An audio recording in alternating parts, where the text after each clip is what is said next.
Assalamualaikum warahmatullahi wabarakatuh. Perkenalkan, nama saya Khadijah dengan NIM 3333240125 dari kelompok 1 tutorial penelitian operasional 2 shift 2 jurusan Teknik Industri angkatan 2024. Jadi di sini saya akan menjelaskan langkah-langkah untuk menyelesaikan suatu permasalahan dengan metode Markov analysis dan juga game theory. Baik, kita bisa langsung saja ke permasalahannya. Oke, di sini ada sebuah permasalahan di mana di sebuah kota industri itu terdapat dua penyedia layanan internet, yaitu IndiHome dan juga Biznet. Pada awal tahunnya, 70% itu menggunakan IndiHome, 30% menggunakan Biznet. Nah, dari hasil evaluasi tahunan diketahui bahwa 90% pelanggan IndiHome tetap menggunakan layanan tersebut, sedangkan 10% beralih ke Biznet. Di sisi lain, 80% pelanggan Biznet tetap setia, sementara sisanya berpindah ke IndiHome. Jika jumlah pelanggan internet di kota tersebut dianggap tetap setiap tahun, tentukan perkembangan proporsinya selama 3 tahun dan juga steady state-nya. Nah, di sini kita bisa menggunakan Markov analysis untuk nomor 1. Selanjutnya, kalau untuk nomor 2 ini permasalahan game theory, di mana dalam industri pelayanan kesehatan digital terdapat tiga alternatif, yaitu artificial intelligence atau AI, telemedicine platform atau TAM, dan juga yang terakhir hybrid health system atau HS. Nah, selanjutnya di sini ada data-data untuk setiap pendekatannya. Maka kita bisa ke software yang pertama, yaitu RStudio. Oke, untuk nomor 1, analisis Markov, di sini kita perlu definisi faktor awalnya terlebih dahulu. Yang dimana untuk state 0 itu state dimana itu masih awal permulaan. Nah, di sini untuk IndiHome itu masih 0,7 dan untuk Biznet itu masih 0,3. Nah, di sini kita bisa running untuk langkah pertamanya. Nah, selanjutnya definisi matriks transisinya atau yang kita sebut dengan P, di mana matriksnya berjumlah 2 kali 2, yaitu 2 kolom dan juga 2 baris. Kita masukkan perubahannya. Lalu di sini juga kita bisa running. Nah, selanjutnya hitung distribusi pengguna selama 3 tahun ke depannya, di mana untuk state 1 itu harus kurang dari state 0-nya, state 2 itu kurang dari state 1, dan juga state 3 itu kurang dari state 2.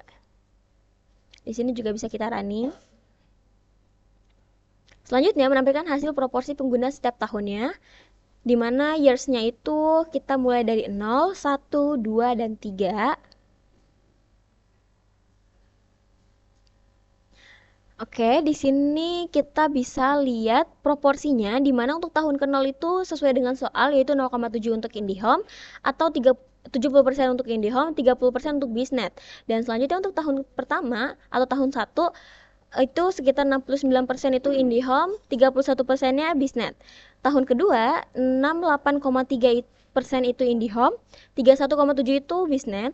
Selanjutnya untuk tahun ketiga atau tahun yang terakhir, 67,81% itu IndiHome, 32,19% itu Biznet. Nah, selanjutnya kita bisa mencari steady state-nya dengan menginstal library terlebih dahulu. Lalu kita cari.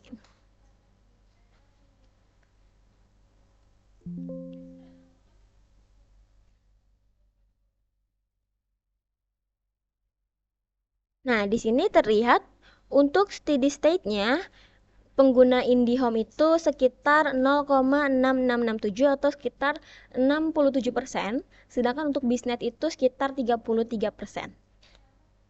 Oke, lanjut untuk nomor 2, game theory. Di sini kita install package-nya terlebih dahulu.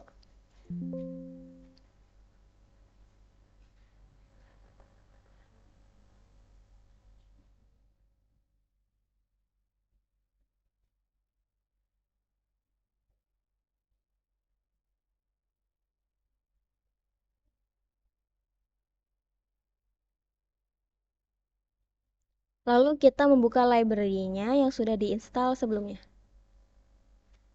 Nah, selanjutnya membuat matriks payoff, di mana matriksnya itu 3 kali 3, 3 kolom dan juga 3 baris sesuai dengan yang ada di soal. Oke, sudah kebaca matriksnya. Nah, selanjutnya kita strategi Medicare digitalnya dengan Maximin, di mana Maximin itu dia di setiap barisnya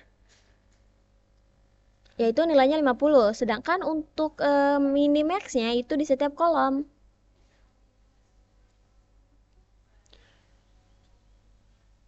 Kita cari saddle point-nya. Nah, di sini terlihat bahwa tidak ditemukan saddle point atau tidak ada saddle point. Hal ini dikarenakan maksiminnya bernilai 50 dan minimaxnya bernilai 85. Hal ini menunjukkan ketidakseimbangan, jadi saddle point-nya tidak ditemukan. Oke, untuk memvalidasi kita bisa menggunakan software yang kedua yaitu POMKM.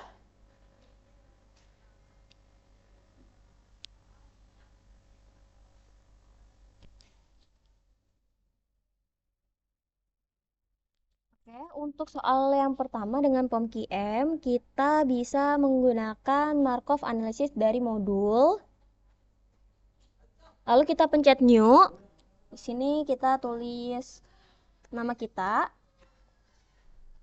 Selanjutnya untuk number of state-nya, karena di sini hanya ada dua yaitu IndiHome dan juga BizNet, maka kita cukup dua lalu kita pencet OK.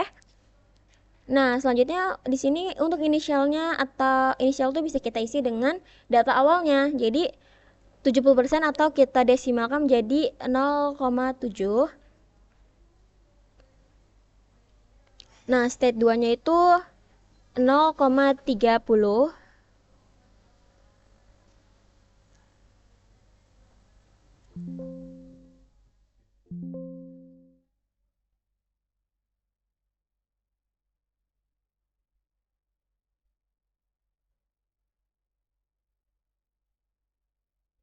Oke, di sini POMKM itu tidak bisa membaca 0, jadi kita bisa pakai titik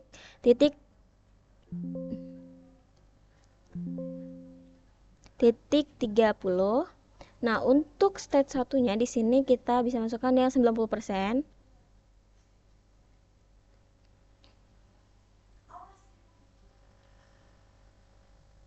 Yang ini 10%.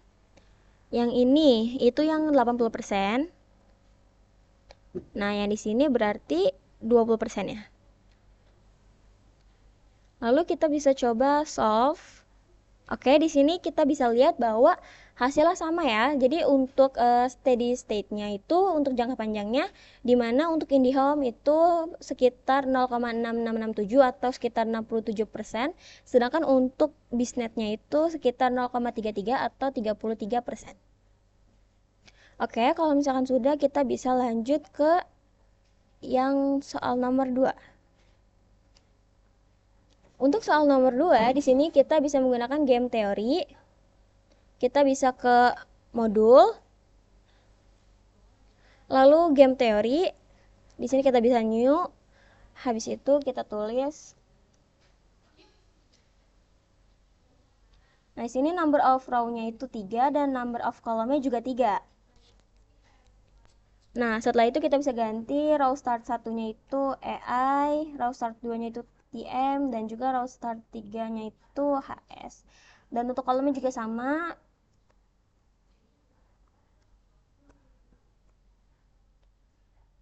Untuk datanya kita bisa masukkan yang dari soal aja.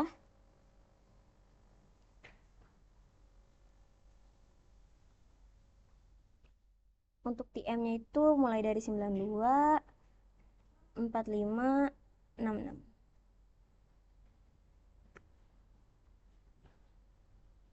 Oke, kalau misalkan sudah terisi semua, kita bisa solve.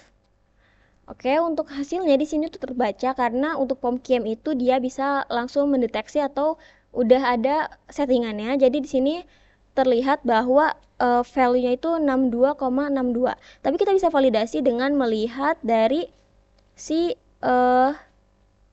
sebentar kita. Nah, di sini kita bisa validasi apakah maksimin dan minimaxnya sama. Nah, di sini kita bisa lihat dari yang ini. Nah, di sini juga terlihat bahwa minimax itu 85 dan maksiminnya 50. Jadi, yang kita kerjakan di RStudio tadi sudah benar. Oke, baik. Sekian dari saya. Kurang lebihnya mohon maaf. Terima kasih. Wassalamualaikum warahmatullahi wabarakatuh.